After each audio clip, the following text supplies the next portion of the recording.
Una salachi gereno na kwukwa akụkọ nke tata bụ Tuesday ahịa nkwọ abalị 11 nke ọnwa asatọ afọ 2026. Ụlọ akwụkwọ iwu Nigerian Law School Lagos ekwupụtala ọnwụ otu nwata akwụkwọ dị afọ 23 aha ya bụ Feti Alayande bụ onye si n'ụlọ elu hostel ya daa ma nwụọ. Bụ akụkọ anyị hụrụ n'akwụkwọ akụkọ Daily Post. N'otu akwụkwọ akụkọ Daily Post ka anyị hụrụ akụkọ sere mahadum steeti Imo IMSU agaala mfanye aka n'ụkwụ amaghị mgbe ọ ga-ebi n'ihi emezughị nkwekọrịta ha nwere nke gọọmenti lara azụ na ya. Mahadum steeti Nasarawa agakwala mfanye aka n'ụkwụ nke ya n'ihi otu ihe ahụ. Bụ akụkọ zọbara n'akwụkwọ akụkọ Daily Post na akwụkwọ akụkọ Vanguard ka anyị hụrụ akụkọ sere Ọshụn 2026 ị gaghị akwụsịnwu ihe Chukwu dere ka Davido gwara APC. 2027 ndị Kano anabataghị okwu mkpasu iwe Sheikh Jingaya kwuru maka Muslim tiketi ka Kwankwaso kwuru. Otu EU ekwuole na ha ga-abịa hụ ka ntụliaka elu 2027 a ga-eme na Naịjirịa ga-esi aga. Bụ akụkọ zọbara n'akwụkwọ akụkọ Vanguard na akwụkwọ akụkọ Punch ka anyị hụrụ akụkọ sere ndị uwe ojii mmadụ 10, ndị obu egbe bandit mmadụ 17 ka egburu na Kerbi. Otu nwaanyị ejirila mma magbuo di ya na ka ha lụchara naanị ọnwa asatọ n'obi ngwa steeti Abịa. Bụ akụkọ zọbara n'akwụkwọ akụkọ Punch. N'otu akwụkwọ akụkọ Punch ka anyị hụrụ akụkọ sere ndị Fulani na-achị Nnam egbuola otu onye uwe ojii ọkwa inspektọ n'ebe ndị uwe ojii na-eche nche checkpoint na steeti Benue. Ọ dị mma, anyị ahụla kpọmkwem na IMSU agaala mfanye aka n'ụkwụ. I think ihe awa agreement enwere kamgbe 2025. Is it 2025, right? Or 2005, but something 5. Yeah.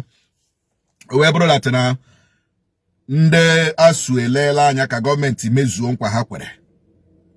The nkwa is not coming.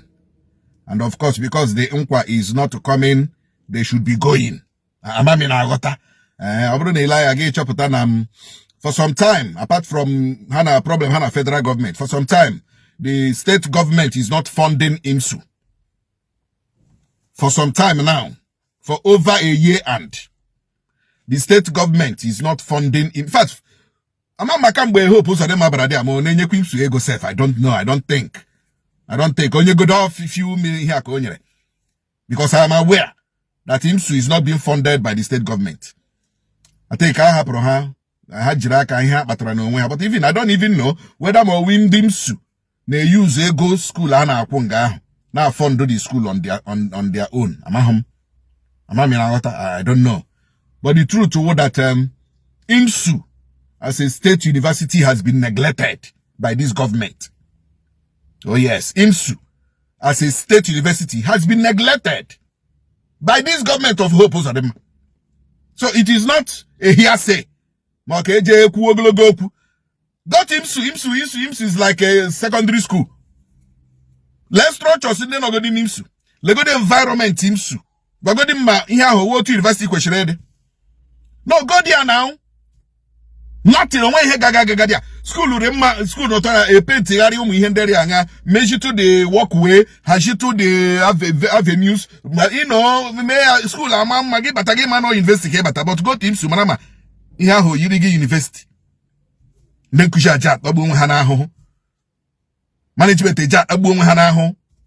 nothing is working. Onye ọwụla nọ n'IMSU wee lecturer nwere office table ahụ nọ nga ọ ya zụrụ ya.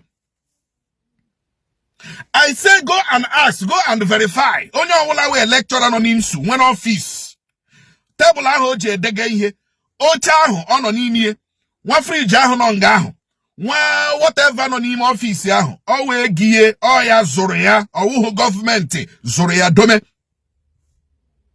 That is how bad it is. That is how terrible it is. You know? So I put you on a hey, I do federal road. Federal road. One day I got those at man.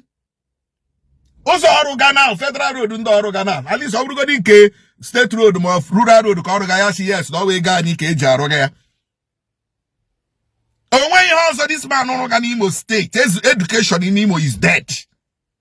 From primary to university. On round, Makwame Hekoga.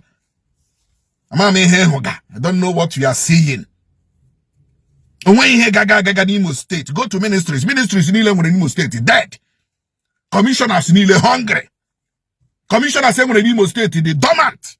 They are doing nothing. One subvention on any ministries.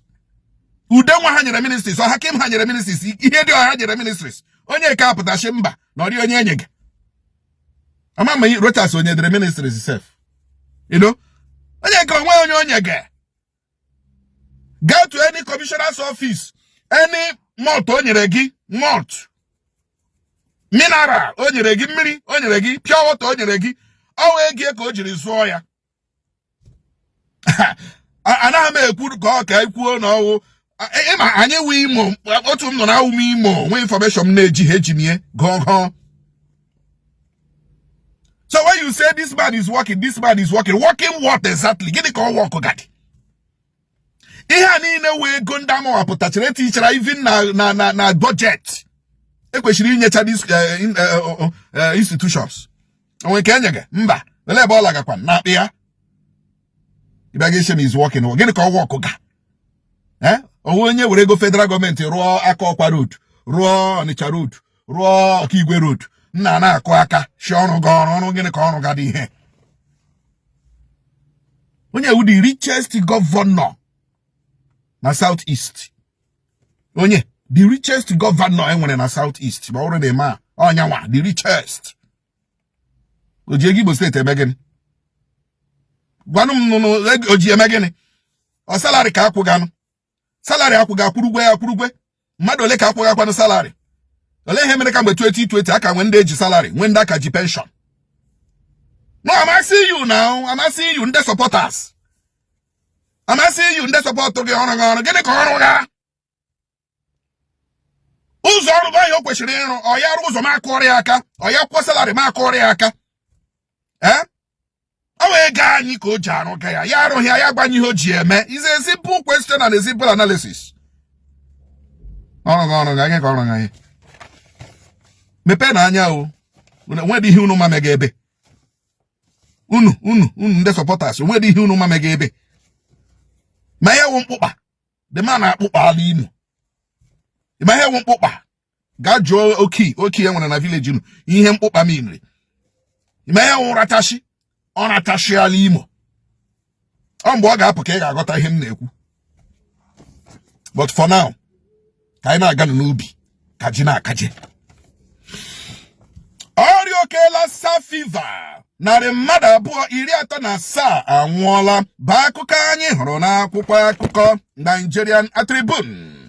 N'otu akwụkwọ akụkọ Nigerian Tribune ka anyị hụrụ akụkọ sịrị.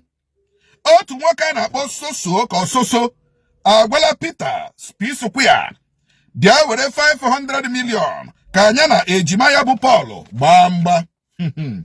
Ndị agha elu, ndị uwe ojii awakpola ihe karịrị ndị obu egbe banditi 100 n'oke ala Zamfara na Kebbi. Bụ akụkọ zọbara n'akwụkwọ akụkọ Nigerian Tribune na akwụkwọ akụkọ The Nation ka anyị hụrụ akụkọ sere Oshun 2026 ndị ọrụ ugbo ndị na-egbu anụ akwadola Adeleke.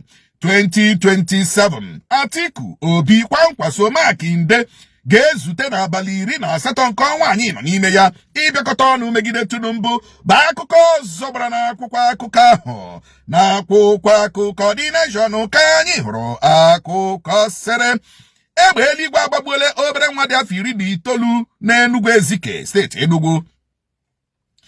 Nigeria na-achị ikpu ihe emebie na Nigeria ka onye agha chọrọ ịchụpụ Tinubu kwuru na ọ bụ ihe mere o jiri chọọ ịkwatu ọchịchị Tinubu bụ akụkọ anyị hụrụ n'akwụkwọ akụkọ Dusde. N'otu akwụkwọ akụkọ Dusde ka anyị hụrụ akụkọ sere enweghịkwa mgbe m kwuru ka ndị agha Nigeria jụ ego Tinubu tinyere n'ụgwọ ọnwa ha ka Peter Obi kọrọ okwu n'aka ya.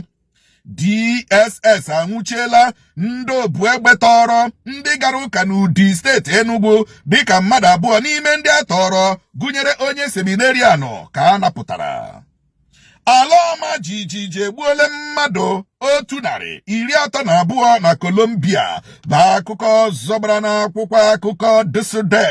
N'akwụkwọ akụkọ Dusde ka anyị hụrụ akụkọ sere ụka Methodist akpọọla oku ka ọchịchị etiti buo agha megide enweghị nchekwa. Ọ dị mma ama m n'unu ghọtara kpọmkwem ihe niile anyị gụrụ ebe a ka anyị na-apịkọtasị kpamkpam bụ ihe omume anyị n'akwụkwọ akụkọ bịara gị kpọmkwem na Chinonso Ụba Nonso Nkwa Chebere na Nonso Nkwa Chiwo na TikTok nakwa Official Nonso Nkwa TV na YouTube. Kachi m na-efe gaa n'ihu gọchibola m nne ka ụbọchị taa gachibola anyị niile siriri werere.